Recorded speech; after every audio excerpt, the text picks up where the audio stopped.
அனைவருக்கும் வணக்கம். மானசீக குருவாகிய ஆதித்ய குருஜிக்கு வணக்கம்.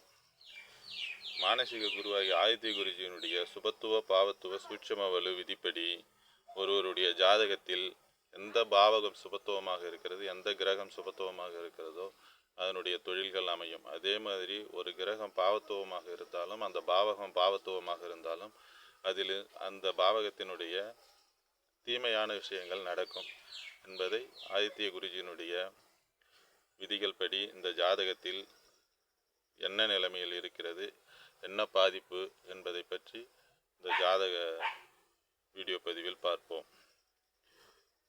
இவருடைய ஜாதகத்தில் அதாவது ஒருவருக்கு 4ஆம் இடம் அதிகமாக பாதிப்பு ஏற்பட்டால் 4ஆம் பாவகம் 4ஆம் பாவக அதிபதி அந்த சூரியன்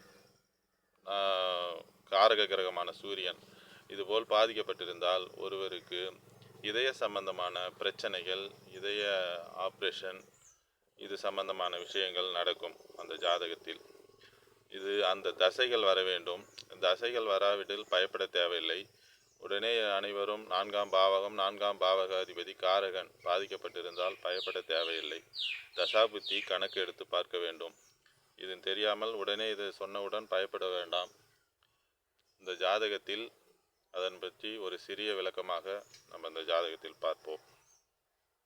பாருங்கள், இந்த வீடியோவுக்குள் போகலாம்.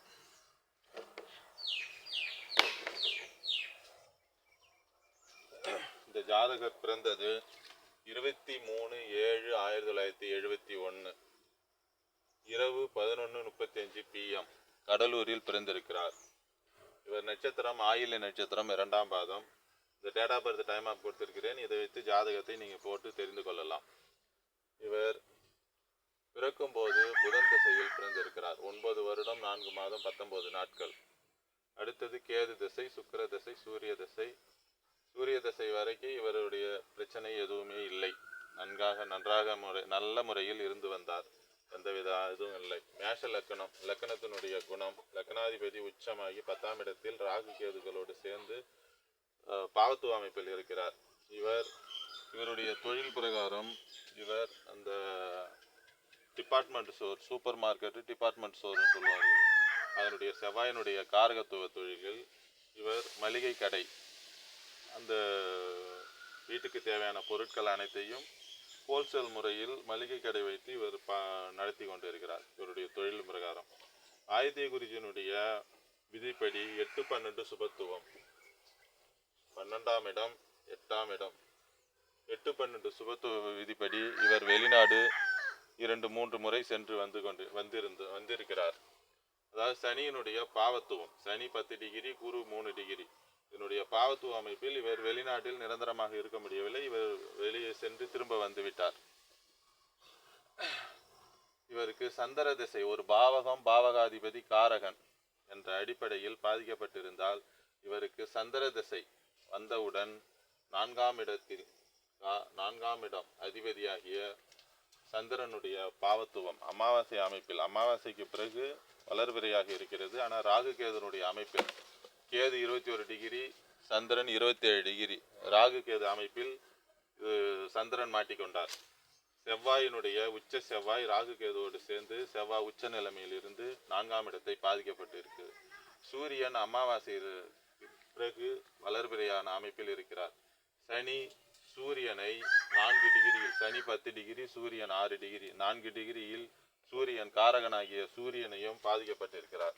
4ஆம் பாவகம் 4ஆம் பாவகாதிபதி காரகன் இவர்கள் பாதிக்கப்பட்டு இருக்கும்போது இவர்களுக்கு இதய சம்பந்தமான பிரச்சனை வரும் என்று செவ்வாய் திசையில், சந்திர திசையிலே ஆரம்பித்து விட்டது. சந்திர திசையில் ஒரு ஆப்ரேஷன் செய்து அவர் ஒரு 7-8 ஆண்டு 10 ஆண்டு காலம் வரை அவர் நல்ல நிலைமையில் இருந்தார். செவ்வாய் திசை வந்தவுடன் இவருக்கு மரணத்தை ஏற்படுத்தியது.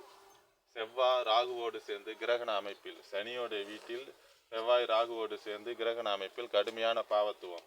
8ஆம் அதிபதி பாவத்துவம், லக்னாதிபதி பாவத்துவம். இவர் செவ்வாய் திசை வராத இருந்தால் இவர் இறந்திருக்க மாட்டார். செவ்வாய் திசை வந்தவுடன் இவர் இறந்து விட்டார். செவ்வாய் புத்தியில் பிரச்சனை ஆரம்பித்து விட்டது அதிகமாக. செவ்வாய் திசையில் ராகு புத்தியில் இவருக்கு திடீரென்று மரணம் ஏற்பட்டு இவர் இறந்து விட்டார். இவருடைய தொழில் மளிகை தொழில், சூப்பர் மார்க்கெட் அந்த அமைப்பில் தொழில் இருந்தால், இவர் மற்ற சௌரியங்கள் அனைத்தும் இவருக்கு நல்ல முறையில் இருந்தது. 5ஆம் இடம் நன்றாக இருக்கிறது. குரு 8இல் மறைந்தாலும் உச்சனுடைய வீட்டில் இருக்கிறார். 2 ஆண் குழந்தைகள் இவருக்கு உண்டு. 2 ஆண் குழந்தைகள், ஆண் குழந்தை இவருக்கு உண்டு. மற்ற பிரகாரம் இவருக்கு அனைத்து விதமான சௌரியமும் நல்ல முறையிலே இருந்தது. எதுவும் இவருக்கு குறைபாடு இல்லை. இந்த சந்திர திசை, செவ்வாய் திசை, இந்த 2 திசைகள் வந்ததும் கடுமையான பாவத்துவ அமைப்பில் சனியினுடைய பாவத்துவம், செவ்வாய் லக்னம், லக்னாதிபதி, 8ஆம் அதிபதி பாவத்துவம். ஒருவர் இறக்க வேண்டும் என்றால் அவருக்கு லக்னம் பாதிக்கப்பட்டு இருக்க வேண்டும், லக்னாதிபதி பாதிக்கப்பட்டு இருக்கணும், 8ஆம் இடம் பாதிக்கப்பட்டு இருக்கணும், 8ஆம் அதிபதி பாதிக்கப்பட்டு இருக்கணும், சனியினுடைய ஆயுள்காரகன் சனி இவர்கள் பாதிக்கப்பட்டு இருக்கணும். இதன் அடிப்படையில் சனி நன்றான முறையில் குருவினுடைய பார்வையில் நல்ல அமைப்பில் தான் இருக்கிறார். லக்னம் அது கடுமையான பாவத்துவம், லக்னாதிபதி பாவத்துவம், 8ஆம் அதிபதி பாவத்துவம். இவர் செவ்வாய் திசை வந்ததால் தான் இவர் இறப்பு ஏற்பட்டது. இதுபோல ஒருவருடைய ஜாதகத்தில் ஆதித்ய குருஜியினுடைய சுபத்துவ பாவத்துவ அடிப்படையில் ஒருவருக்கு என்ன நடக்கும் என்பதை நம்ம அழகாக தெளிவாக எடுத்து வரக்கூடிய வாடிக்கையாளர்களுக்கு நாம் நன்றாக முறையில் பலன் சொல்லலாம். ஆதித்ய குருஜியினுடைய விதி இந்த ஜாதகத்தில் எவ்வளவு அருமையாக பொருந்தியிருக்கிறது என்பதை கண்கூடாக பார்க்கலாம். இந்த வீடியோ பிடித்திருந்தால் லைக் செய்யுங்கள், ஷேர் செய்யுங்கள், சப்ஸ்கிரைப் செய்யுங்கள். எல்லோருக்கும் வணக்கம், நன்றி. மற்றொரு வீடியோ பதிவில் பார்ப்போம்.